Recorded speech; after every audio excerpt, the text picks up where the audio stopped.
Assalomu alaykum, hurmatli vatandoshlarim. Bugun men hayotiy tajribadan kelib chiqqan holatda Yo'l-patrul YPX boshqarmasiga video murojaat qilishga qaror qildim. Videoda shikoyatlarim va takliflarim bor. Takliflar va shikoyatlarni haydovchilarimiz tushunishadi. Ya'ni faqat yo'lda yuradigan odamlar tushunishadi. Oddiy passajir, ya'ni yo'lovchilar tushunishmaydi bu narsani. Birinchi taklif. Chorrahadan chapga yoki burilib oluvchi, razvorot qilib oluvchi haydovchilarning chorrahaning o'rtasiga kirishi shart. Birinchi, ikkinchi, uchinchi, to'rtinchi mashina chorrahaning o'rtasiga kirishi shart. Bu esa turli xil tirbandlik va harakatlar oqimini kamaytiradi. Qolaversa, turli xil nohaq jarimalarni oldini oladi. Ikkinchi taklif. Taksistlar yo'lovchi aytgan joyda saqlamasdan yoki yo'lovchi qo'l ko'targan joyda saqlamasdan, oqimga xalaqit bermaydigan joyda, ya'ni chetroqda saqlashni video targ'ibot qilish. Bu esa turli xil avariya va tirbandlik holatlarini oldini oladi. To'rtinchi taklif. Haydovchi yoki yo'lovchi yo'lda ketayotganda, sigaret chaqqanda yoki semichka chaqayotganda musorlarni derazadan o'tmaslikni video targ'ibot qilish. Bu esa shahrimiz toza va ozoda bo'lishiga olib keladi. Mana shunaqa narsalarni YPX tashkiloti video roliklar qilsa agar vatanimizga foydasi tegadi. Beshinchi taklif. Ko'proq, kattaroq, burilib oluvchi, razvorot qilib oluvchi joylarni ochish. Bu tirbandlikni oldini oladi. YPX tashkiloti nima qilyapti? Razvorotlarni yopib qo'yib, perkrostiklardan, svetofor bor joylardan razvorot qilishga majbur qilyapti.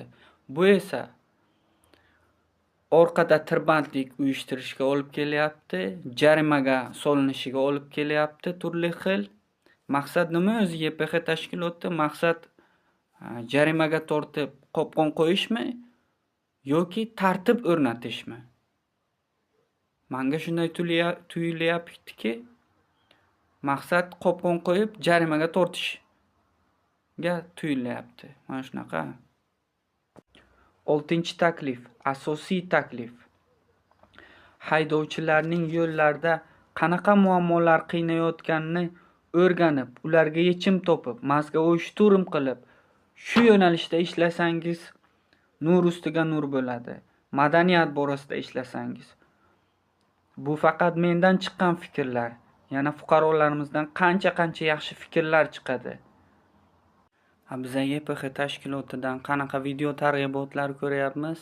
Jarimaga tortish, bez nomerini ko'rsatish, narkotik bilan ushlash, yana turli xil sharmanda qilish video targ'ibotlar ko'ryapmiz. Madaniyat borasida bironta ishlaringizni ko'rmadim. Bor yaxshi YPX xodimlari ko'raman Instagramda. Hammasi ham emas, yaxshi insonlar bor, которые zakonlarni, qonunlarni qanday haydash, qanday burilish mumkin, qanday haydash mumkin degan targ'ibotlar qiladi. Lekin mana bizning Buxoroy Sharif shahrida Ulug'bek Shukurlayev degan insondan shunaqa narsalarni ko'rmadik.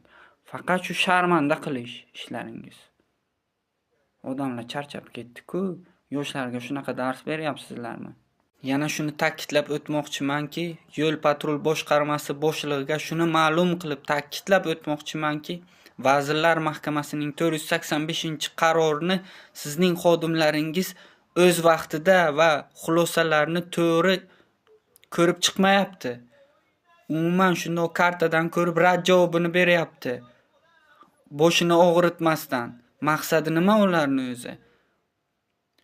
Shuni inobatga olishingizni so'rab qolaman va iltimos qilib qolaman. Chunki mana shunaqa layoqatsizlik, suskashlik yo'l qo'yilmoqda sizlarning YPX tashkilot xodimlaringiz tomonidan.